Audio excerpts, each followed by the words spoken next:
Hello and welcome to tonight's workshop. This workshop was brought to you by Pathfinder, and Pathfinder is the extracurricular program for incoming first and second year Northeastern students. And we provide a safe and inclusive environment for students to discuss and pursue their passions. If you haven't already joined Pathfinder, then there'll be a link to that on our website, along with links to moderator applications if you're a third, fourth, or fifth year student who wants to participate. And also on our website, you'll find some more information about the program. You can also find out more about the workshops that we have coming up. And I guess I will pass it over to you guys for our workshop on ideation. Thank you so much. And hey, everyone, welcome to the very first Pathfinder workshop hosted by the Entrepreneur Club this semester. My name is Rachna Lewis, and I am one of the co-directors of last semester's Husky Startup Challenge, along with Nicole Danwijaya, and we will be leading today's workshop on ideation. So just prepare yourself to see our beautiful faces for another hour. Awesome, so let's get started. I'm Nicole, the other workshop host today, and we're gonna be covering a ton of things about learning ideation, which is the creative process of generating and communicating new ideas. And it's really the foundation of entrepreneurship. And as you'll see today, it's much more involved than a light bulb popping up above your head. It's way more than that. So we'll be teaching about various ideation strategies to help you find and define problems. So having a clearly defined problem is really necessary to further narrow down your target market, and also help you identify potential customers for whatever venture or business you're trying to start in the future. So we'll also cover how to formulate a solid problem statement. And this is going to be a super necessary tool, whether you have an idea or not. And finally, at the end, we'll be also talking about the importance of validating opportunities within the market, and maybe even end with a fun activity to put all this knowledge to use. First, let's start off with just a bit about our organization, which is the Entrepreneurs Club. Our mission is to educate, inspire, and empower Northeastern student innovators, leaders, and founders. And eClub is for students like you who decided to watch today's workshop and have a desire to learn about innovation and entrepreneurship outside of the classroom. And for those that don't already know, eClub is one of the largest organizations on campus with over 1,000 members. We host more than 40 events each semester across our 4 programs. And just to give you a little idea of what those programs are, we have a Tuesday speaker series, which, as it sounds, where we host founders and CEOs to answer questions and lend advice to students. We also have Engage, which hosts bi-weekly workshops on topics across industries. We have the Ambassadors Program, which is a community-oriented self-development program. And last but not least, there's the Husky Startup Challenge.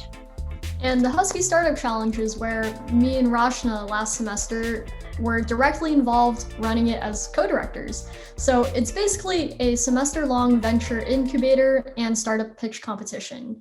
And obviously, you don't have to have any background to participate. Anyone at Northeastern who's currently a student can be part of it for a semester-long program. And over the course of 8 to 9 boot camps, we basically teach Northeastern students how to find an idea and build it into a business. And you'll also be able to work one-on-one with a mentor, as well as with our incredible community of driven entrepreneurs. So today we're going to be covering our ideation boot camp, and hopefully you guys will be able to have a taste of what it is to be an HSC participant. And just to give you an update, we've had quite a lot of successful Northeastern founded startups that have come out of HSC in our recent past. And so some of them are Eat Your Coffee, ScholarJet, Busright, and many more. And actually recently, we've had the founder of Rooted Living, who was a participant and first place winner of HSC last semester. And she actually just founded her crowdfunding campaign today and has accumulated over $2,000 in funding in a day. Yeah, so very impressive on that front. Without further ado, though, let's dive into today's content, starting with finding problems. And even if you have an idea, let's say for an app you want to build or a business you want to launch, it is critical that you first gain a concrete understanding of the problem you're trying to solve in order to increase your chances of success. If you don't have an idea yet, we're going to go through how to find that problem for yourself to try and solve, and then start thinking up ways to solve it. So the first thing we want to emphasize is how to ask good questions. And this is really all about curiosity. And it may seem super apparent, but asking good questions is the most vital skill you can have when trying to determine what problem you should solve. So asking good questions is all about figuring how to get to the root of a problem, then thinking about the symptoms or effects of that problem. So just to review some example questions that you could ask when thinking about a certain task could be, why does this take so long? So say you're, waiting to get called in for an appointment at your doctor's office and you are perfectly on time, but it takes an hour or so, which always happens to me. You can ask yourself, why is this taking so long? Another question you could ask is, why does this cost so much? So a problem I bet a lot of you renting in Boston have faced, or going to college in the US, are these straightforward problems, or could these be a symptom of something deeper? And finally, another great question to ask is, can I cut out a middleman? And a good question, and a good example of this problem could be Warby Parker, who actually revolutionized the glasses industry by significantly reducing the cost of glasses. And the way they did this is by cutting out those middlemen producer companies and actually becoming their own producer. So being a Warby Parker in that sense and not having a middleman is a really great way of thinking of different problems to solve.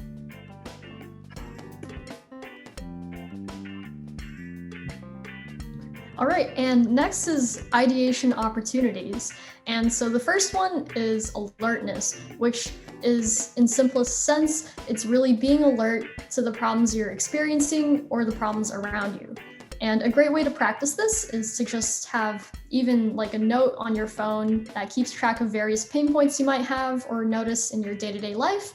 And this really helps you keep track of ideas. And in essence, this is also the basis of an ideation journal, where you can really build up whatever thoughts you're having and store them to hopefully come up with an idea one day. Alertness is one of the most useful ideation strategies, in my opinion, and I think it's a way that a lot of people going through HSC come to their ideas by just like thinking up problems that they face, waiting so long in a Rebecca's line, or waiting out in the snow for too long, is kind of just different things they see every day. Another ideation strategy is systematic search, which is actually determining areas of interest that you have and then searching for problems in those specific areas. So we have a worksheet for you guys, and this is about systematic search. And this is just a really good walkthrough for just how you should approach finding solutions for ideation. And so we can take a really simple example that we've all really experienced. So let's say an everyday routine like cooking or something.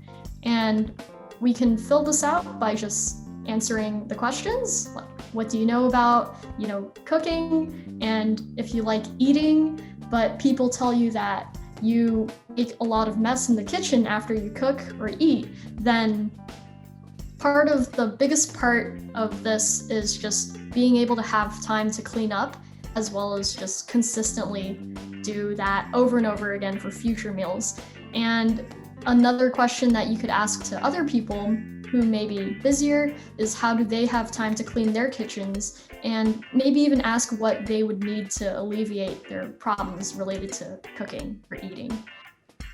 And another way to try and find problems is by looking into specific industries and learning about what the main problems being solved in those industries are.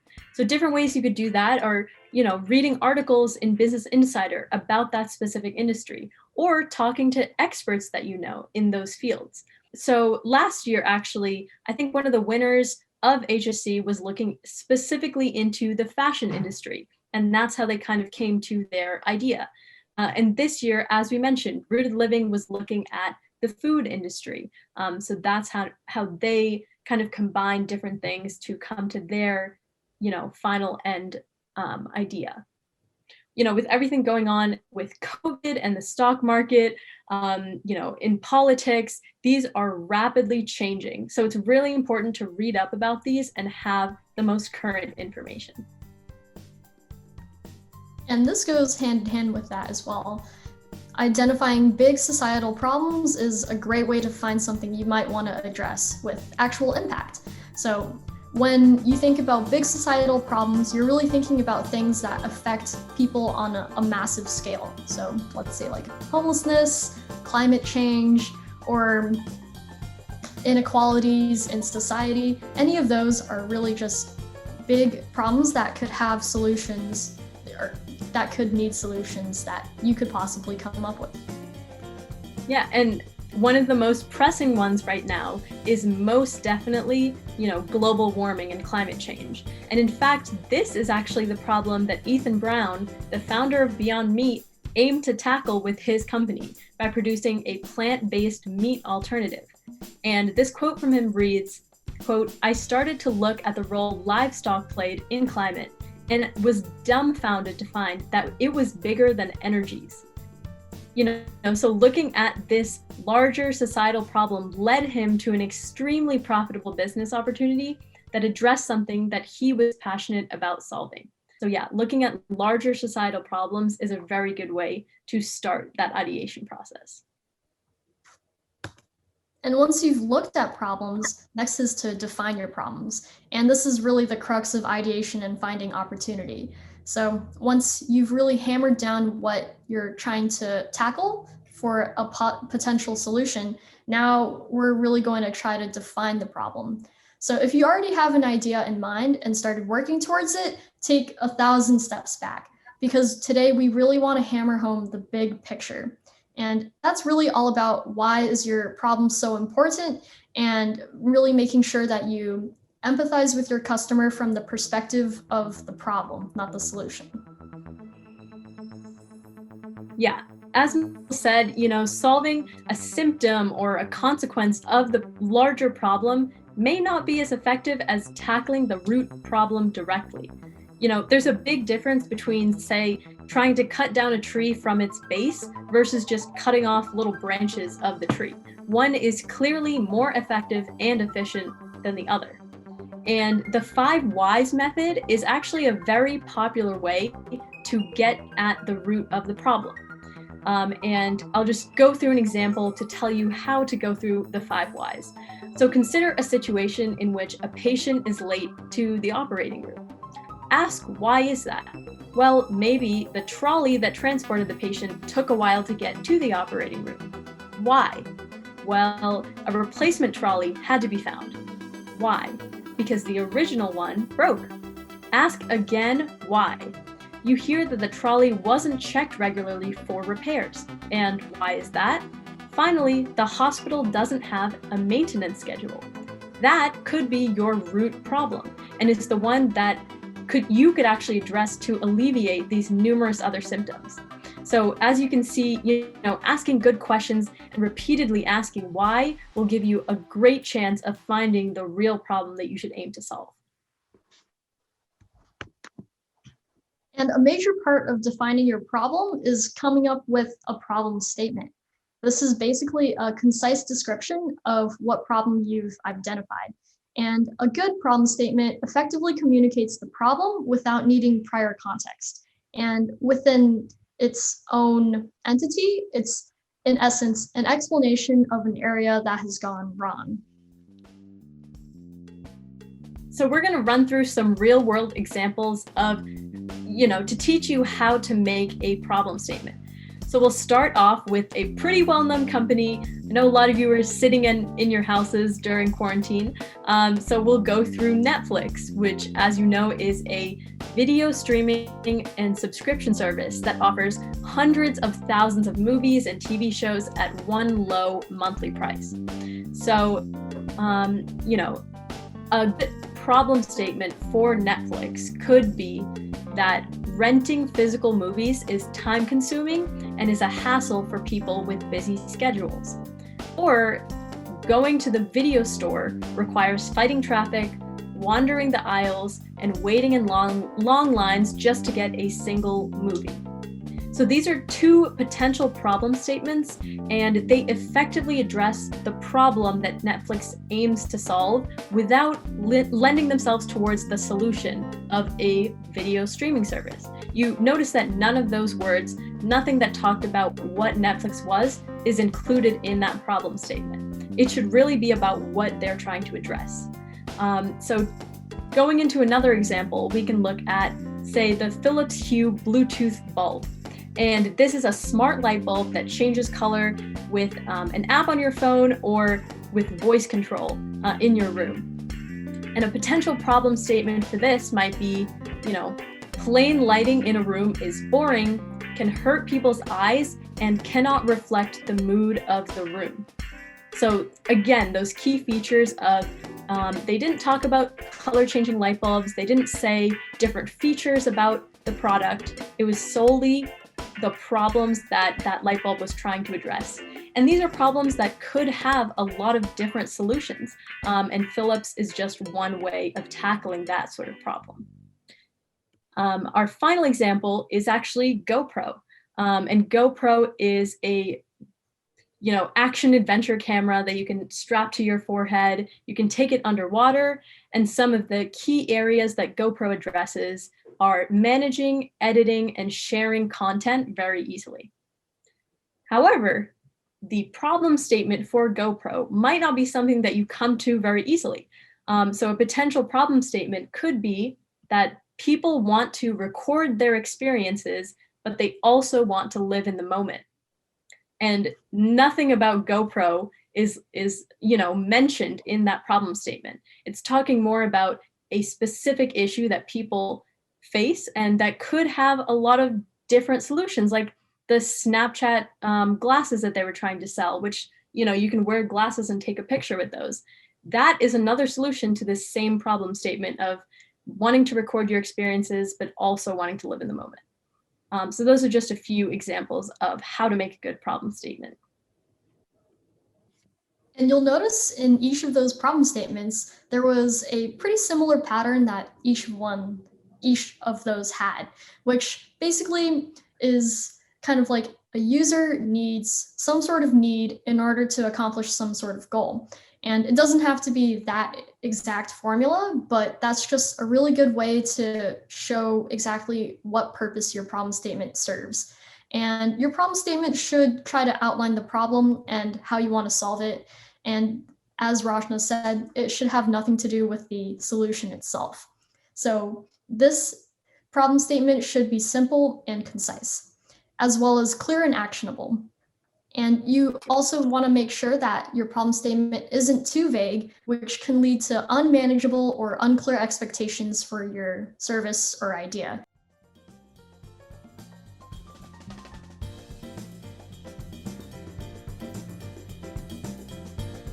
So we'll shift gears a little bit away from problem statements and defining and finding problems into pursuing opportunities as a whole. And many people think that, the opportunity timeline, in a sense, is this linear process. And I know that that's kind of how the HSC curriculum looks like it's structured, where the steps you take to pursue opportunities are in this fashion of you ideate, and then you find your target market, you discover customers, and you think through things in linear way. But in fact, in reality, in order to actually validate these opportunities and make sure that they're things that are worth solving, you will need to constantly validate at each step of the way as you're pursuing opportunities. And this is a good way and used kind of as a sanity check for your problem-solving process.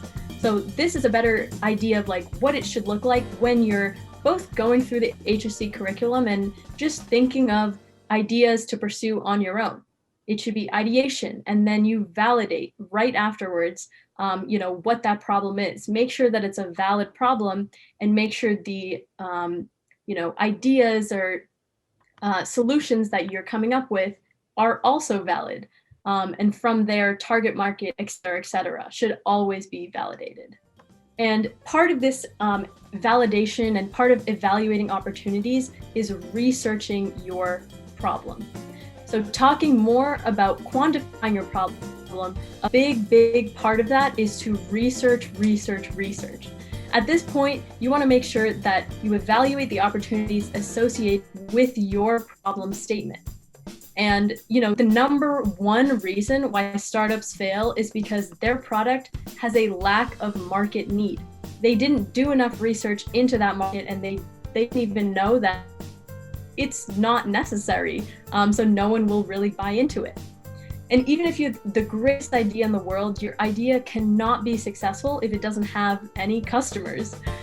So this type of research, for researching the problem, it involves understanding your market that the problem exists in, and asking questions such as, how many potential users are there?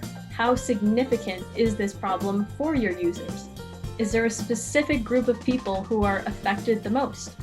Is this a real problem or more of a minor one? Is it non-essential bother for these users? But we will open up the floor for questions. If anyone has, things to ask us about ideation or about the Entrepreneurs Club, more than happy to answer that. Awesome. Thank you so much. I have learned quite a lot, and I thought I knew what ideation was, but from the entrepreneurial perspective, this is really an interesting process. So I'm a design major. Thandiwe and I are both in CAMD, and I'd love to learn a little bit more about your backgrounds, since Pathfinder focuses on younger students, new to university. So if each of you want to just tell us a little bit more about maybe what major you started out, if you've changed, and yeah, what your first few years in university might have looked like. Yeah, I can start off. So hi, I'm currently a third year, and I'm majoring in computer science and business. I actually came in to Northeastern pretty confident that I wanted to study computer science, but I guess I was tempted by the idea of possibly having a combined major to really learn about other fields and have like a very interdisciplinary just major and background. So yeah, I ended up switching from CS to CS in business. And I think it has been very interesting over the past few years to work on very technical, I guess, classes, but also being able to still present in class as well as work in big groups to come up with ideas. And I think one of my classes last year, I think spring of last year, was a pretty exciting class where we actually built a, I guess, semester-long startup from an idea, and we actually had to come up with a prototype for that. So it kind of inspired me to, I guess, do a trial run of HSC before actually directing the next semester. So yeah, I think my experiences so far have been pretty interesting and very diverse. So it has been nice. Yeah. Yeah. And what's the name of that class? Sorry to cut you off, Rachna. Oh yeah, it's an entrepreneurship class. It's called Lean Design, and yeah, it's with Professor Stephen Golding normally. Yeah, on the same note of that class, I was just about to say, I was about to take that. I think it was a dialogue in the summer, and it got turned virtual. So I ended up, deciding to possibly take it when it's not virtual anymore. But I also am really interested. Yeah, Stephen Golden was actually one of our judges for last semester's demo day for the Husky Startup Challenge. So a really great professor here on campus. But about myself personally, I'm a second year, also a computer science major and a psychology minor. And I started off as a combined major. So I was both CS and cognitive psych. And I decided to drop psych to a minor just because I know that I want to have a more technical focus in the stuff that I do. Like, I'm still very interested in psych, but I wanted to take some of those like higher level classes. So that was more just influenced by, I think, talking to older kids in that same major. but specifically in entrepreneurship, I think it was a really interesting field for me, and like surprised my entire family that I got so interested in it when I came to Northeastern. And I joined more because my brother, when he was in college, had done some sort of, startup challenge type thing. Like he worked on a startup and he ended up really liking it. So he said, if you go to college, like find the startup challenge and just like do it, because it'll be a lot of fun. And so I ended up doing it my first semester here, and I founded like 3 selfie printing business with one of my friends. It did end up kind of dying out because of Corona, but we got to like pitch at demo day in person. It was really crazy. And then from there, I became associate director of HSC that next semester. And then the semester following that, I was the director. So it's been definitely just a huge like learning process for myself.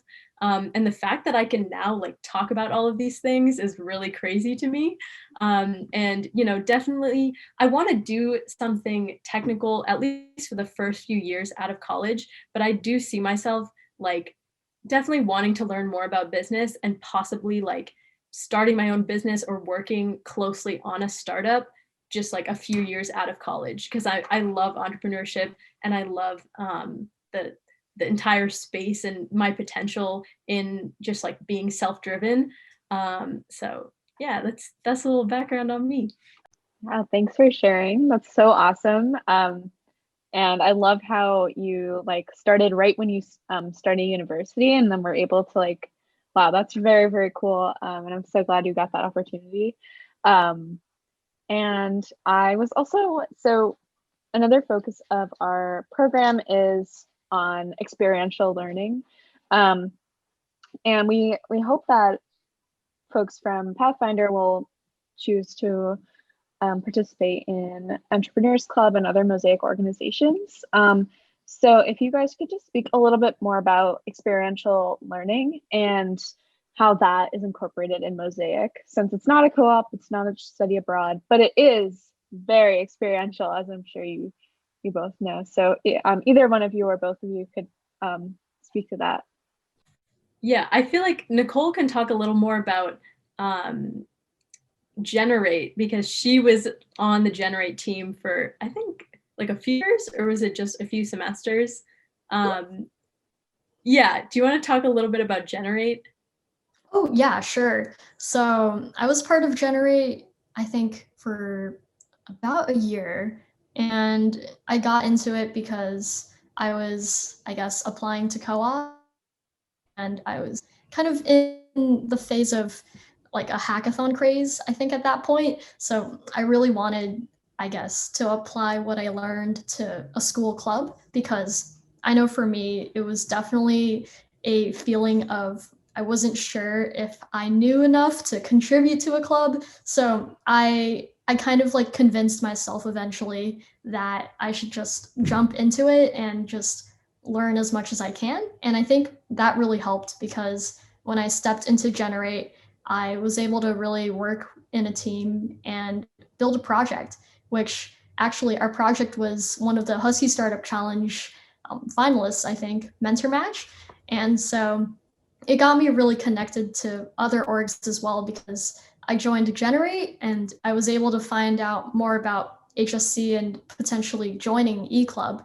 And yeah, from there, I kind of realized that the hardest part is just jumping in. And once you've tried it out, you end up really liking the people, the experiences, and you learn a lot. So yeah, I guess that would be like my little takeaway, but definitely really liked how Generate has a strong pipeline from HSC and also IDEA, which is another Mosaic org. And yeah, you're not only just working towards like entrepreneurship, you're able to like go from creating an idea to making the idea. And I think that's really awesome from like a CS perspective, or even just like a business perspective. You're really like creating something and making it happen. So yeah, it's definitely a huge part of Northeastern to have experiential learning and apply what you know to something real. So yeah. Thandiwe, did you want to add any additional questions to our little interview? I guess if you guys could speak a little bit more about how you like heard about eClub or Generate, if that was the first one you joined, or just like Mosaic in general.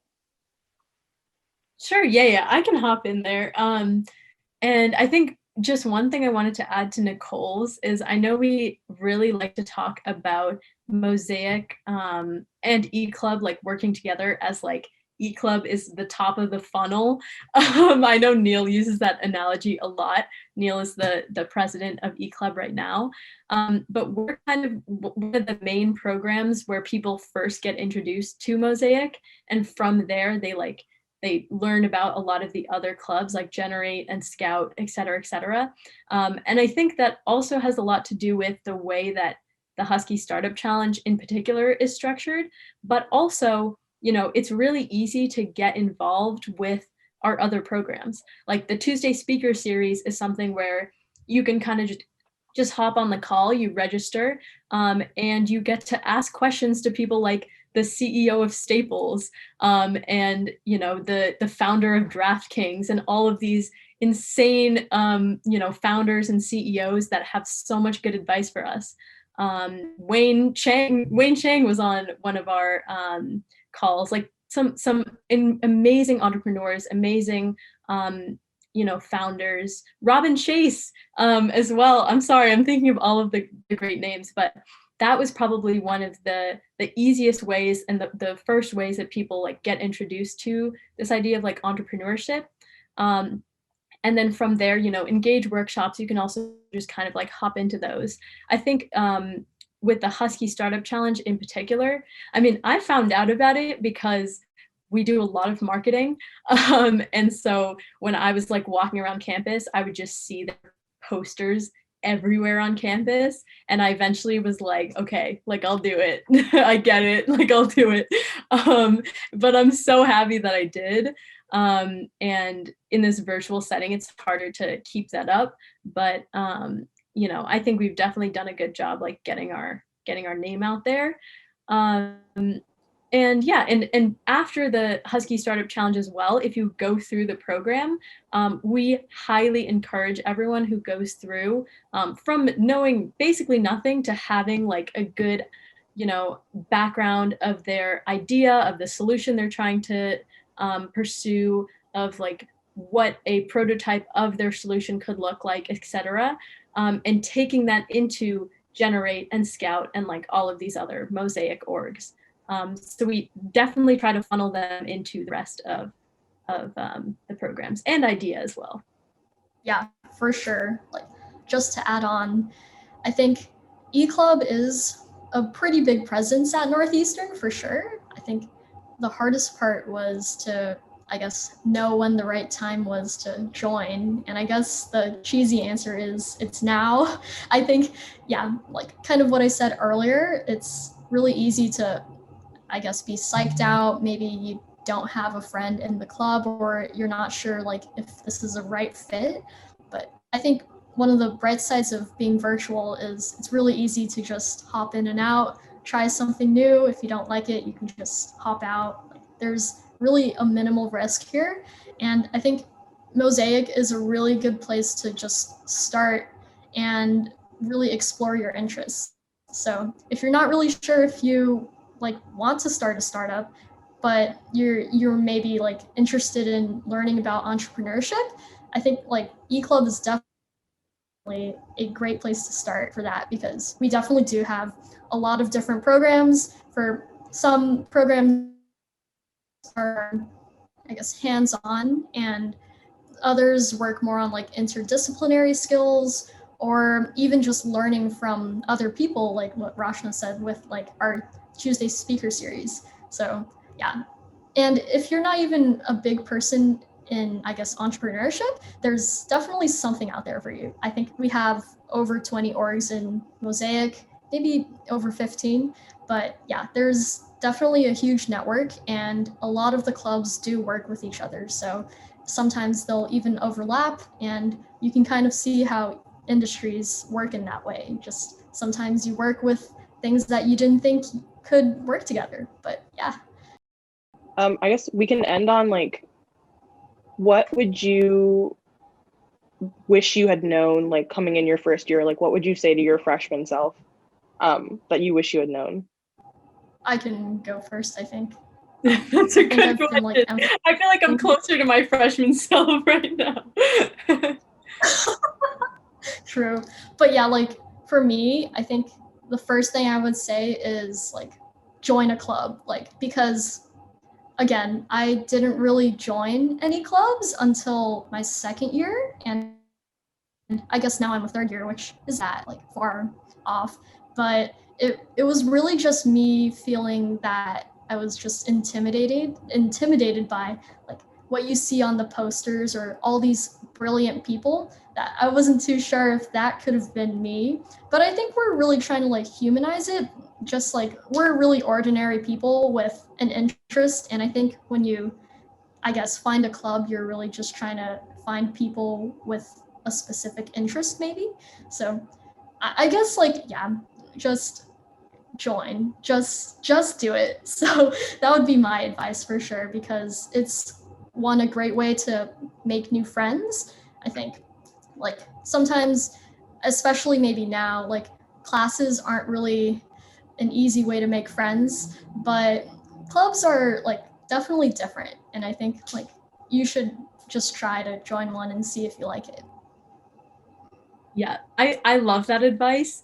And I think that kind of inspired what I was going to say, which is, you know, I did join HSC right off the bat when I came to Northeastern, but I also feel like I didn't take advantage of that like networking opportunity or like opportunity to make friends and meet other people as much as I should have, because everyone, it was kind of the same thing where like, yes, I was in the Husky Startup Challenge and like I did become a finalist, but I felt like everyone else going through, like I was one of the two groups that were, you know, freshmen at the end.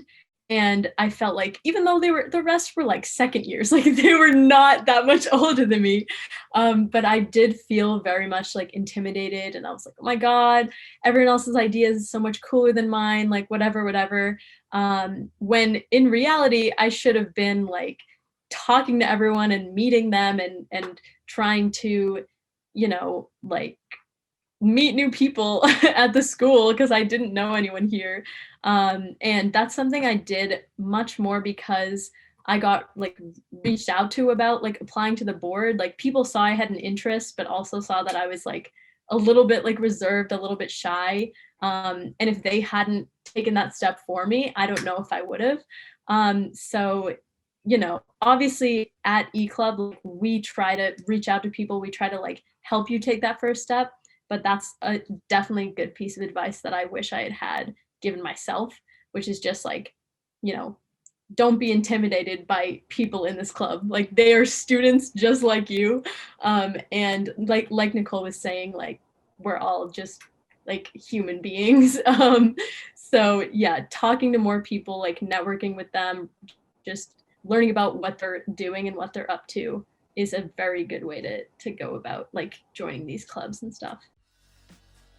So through the newsletter, you can, you know, hear about all of our programs and also get job opportunities, get advice from us, read the articles that Nicole and I are producing this semester. They get sent out in the newsletters and they're on our Medium page.